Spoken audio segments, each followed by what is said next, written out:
Greetings, greetings. This is Shaki Ali with Divine Soul coming in. I want to do a real quick live about ancestor altars. I've had a few people ask me about my altars in my home, how I got started, and how do you even set it up, and what is the benefit. So let me just say my altar work began when I read the book Sacred Woman by Queen Afua.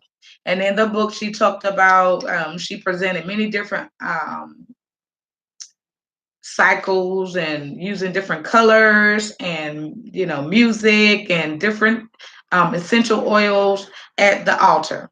But for me, I would, with that particular book at the time, I was inundated with the information. I did not have the resources that I felt to be successful with the altar, and so I kind of just let it go away. I didn't I wasn't consistent with my altar at that point because I felt like I was coming up short. So I'd rather just not do anything than come up short. So I just kind of let it fall to the wayside.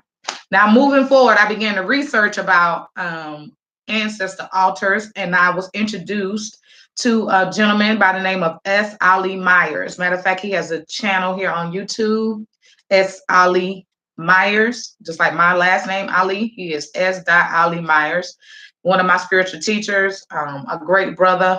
And he had videos about ancestor altars, the breakdown of how you can create an altar and the benefits. So I went back to the altar and recreated another altar. I think I also watched a video by Kajara Nia Yah about altars, but nevertheless, I began to cultivate and do altar work. My first altar, which is still the altar table that I use right now, was simply that table covered with the white tablecloth with a few pictures of people in my family that had passed on. I had no prayers or anything like that, but I was given daily offerings. So a couple things about your ancestor altar. It doesn't have to be elaborate. It helps if you include things on the altar that your ancestors liked. Like I know for a fact I need to go and find a Bible. I'm not a Christian. However, my family, I come from a long line of people that practice Christianity and many religious leaders. My father was a pastor. I have multiple other pastors. My great my great grandfather, my great great grandfather, and his father, and going back. So, playing gospel music and having a Bible on that altar will help to magnify the power and strengthen the connection. Also, by giving food offerings, including meat. I learned that from S. Ali Myers. That helps them. Our ancestors, even though they have transitioned from this life, they still need things karmically. They need energy, and that's the way you provide them energy, by feeding them, providing them water. And another thing that I learned from him is burning ancestor money. And I don't know if you've seen ancestor money or know what it is. Some people call them hell notes. I've seen people write them as heaven notes. But it has a Chinese god on the note. You can purchase them from local botanicas, online. Just be mindful of where you purchase them from. And typically, the way that I do my altar work is, first of all, you keep the altar clean. So I have a lot of pictures up on the altar right now. I have a picture of my brother, my grandmother, my great grandmother, my children's auntie, my man's grandmother, my cousin, my bro, different people are on my altar that have passed away. They're no longer in the physical, but they're in the spiritual realm. I have a ceramic bowl that I burn ancestor money in. I have a candle. Lighting a candle during your altar work helps to knock. It's like you knocking on the door. It's to call them in. Other spirits that are not connected to you can see that, but they can't interact because they're not connected to you. But your family members, and when you're reaching out to the ancestors, known and unknown, will, if you introduce them in, if you call them, they will come in. And basically what happens is once you've set that altar up, You're going to light your candle. You're going to prepare a plate of food from whatever meal that you prepare for your family, including a meat product. I don't eat meat. However, some of my family members do. And it's, really simple just to make a little bowl of food or a plate of food, some fresh water. And I present that plate with the water. Candle is lit. I say a little prayer. And then I burn the ancestor money, because when it's burning, it's going over and relieving debt that they carried over with them into the spiritual realm. So, and then typically once I've said my formal prayer, after I burn the money, then I kind of just speak to them. Here as of late, because I'm intuitive, they've been really, especially this time of year, the veil is super thin between the spiritual realm and the physical realm. So there's a lot of spiritual activity, and I'm a dreamer. And so if I'm looking for a certain answer or looking to interact with one of them, I'll ask them if they can come and see me in my dreams, or I'll speak to them, or I'll remind them if they've already come in a dream about what's said, how I felt. And if there's any type of obstacle going on, any type of issue, and I just need some clarity or I just need some extra protection, I ask them for it. And since I've been doing the altar work, and I've been heavy with my altar for about the last 5 years now, probably 4 or 5 years, I've really been deep in altar work and different divination. I can tell you with no uncertain terms that the level of peace and joy that I experience in my life now is far beyond what I could have ever imagined for my life and what I definitely had in my life 5 or 6 years ago. My life is vastly different. I have 6 children that I birthed. One of them is an adult and he no longer lives in the house, but I have 5 younger children. And even in a house with 5 children, teenagers and preteens and elementary age children, I still have a level of peace I've never experienced before. So your ancestors do want to interact with you, and they can help you on this side just like you can help them on that side. Now, don't think that this is a one-time fix all, or by doing altar work all of your problems are going to disappear. It doesn't work that way. Now, not to say that it can't, not to say that you can't see drastic change in your life. Like, I'll give you a great example.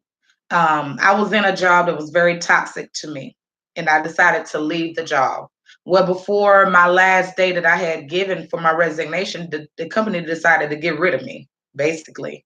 So I was very depressed, and it was very difficult for me to pay my rent.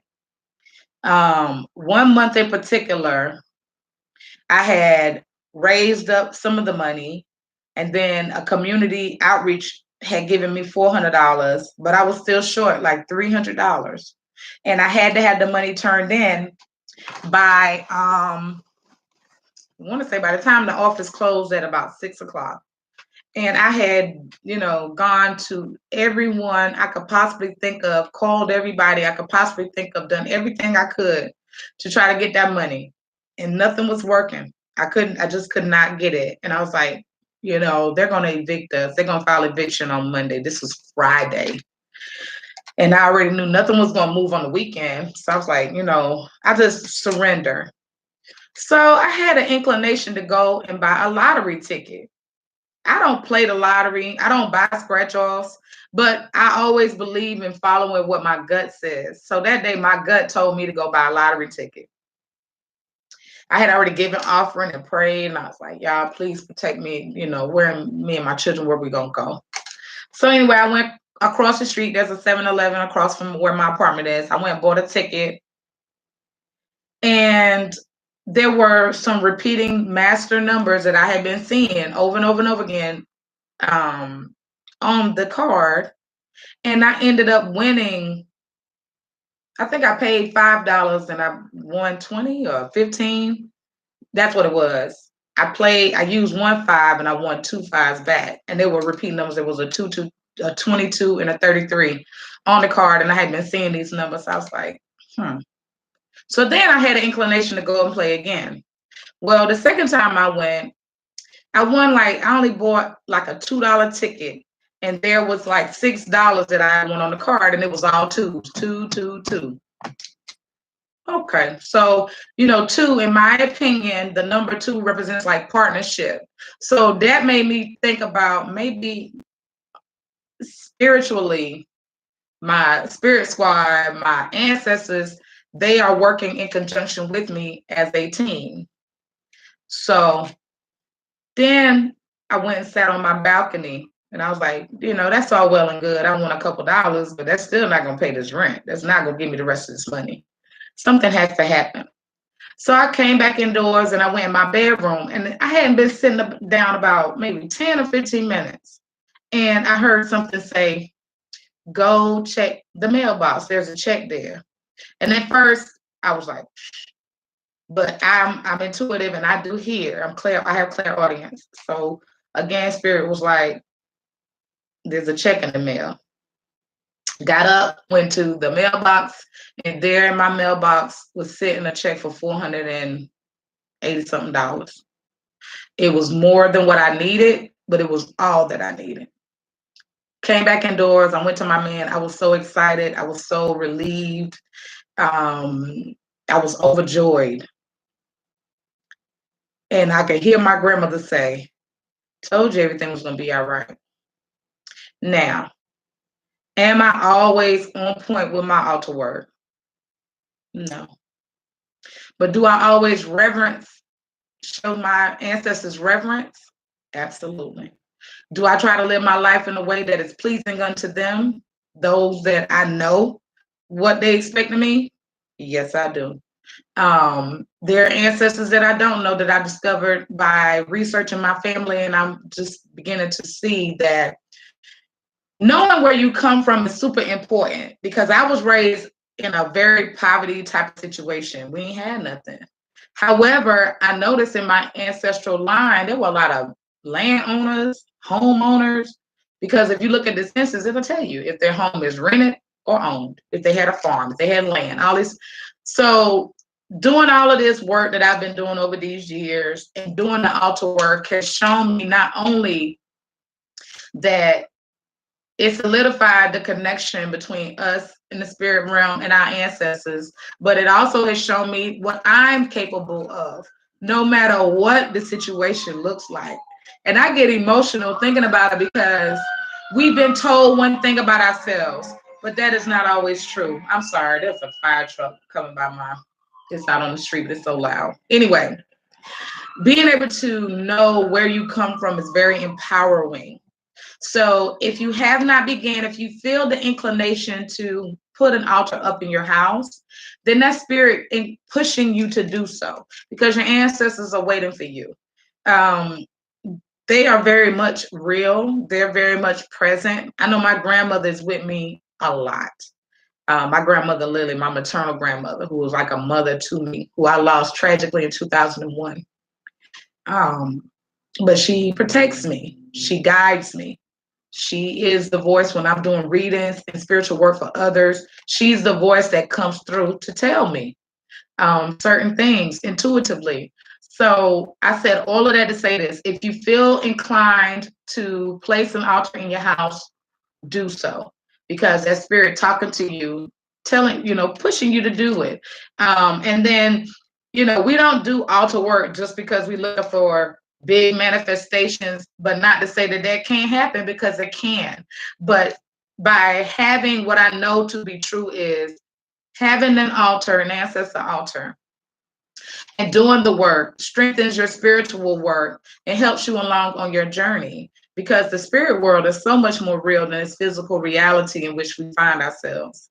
Once you come into that knowing, it's going to help you expand. It helps your spirit to expand, and then you realize how expansive an individual and being that you are. So if you feel inclined, do so. I hope this video, oh my goodness,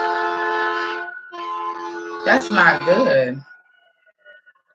That's what happens on live videos. But anyway, if you feel so inclined, do so. I hope this video has been helpful to you. And again, big shout out to Queen Afua, Kajara Nia Yah, and to S.I. Myers for everything that I have garnered from them, the jewels that they have dropped for me on my spiritual path. And hopefully I dropped a few jewels for you individuals that are beginning on your path. Oh, one last thing. Putting things that your family members like on the altar is great. If they like alcohol, put a little bit. Candy. My grandmother smoked, so I will try to put cigarettes up there. She loved her coffee black. So that's another little way of strengthening your altar and connection to your ancestors. Again, I hope that this has helped. Oh, you're so welcome. You're so welcome. I hope this video has helped you to create it. And also, don't worry about if you don't have a table. I've used a box when I didn't have a table. I had a crate as an altar for a long time. So you use what you have until you can get what you want. It doesn't lessen the effectiveness of the work that you're doing. Just remember to be consistent, be persistent, and and be genuine about what you're doing. Don't do it just because I said so. Do it because you feel so inclined to do so. So until the next time, I holler at you all later. Peace. Oh, subscribe to the channel, share with your friends, share this video, and help me get some more subscribers, because like I said, I'm going to be coming with some more spiritual juiciness. I have so much to share. So until the next time, you guys take care. Have a great Monday. Peace.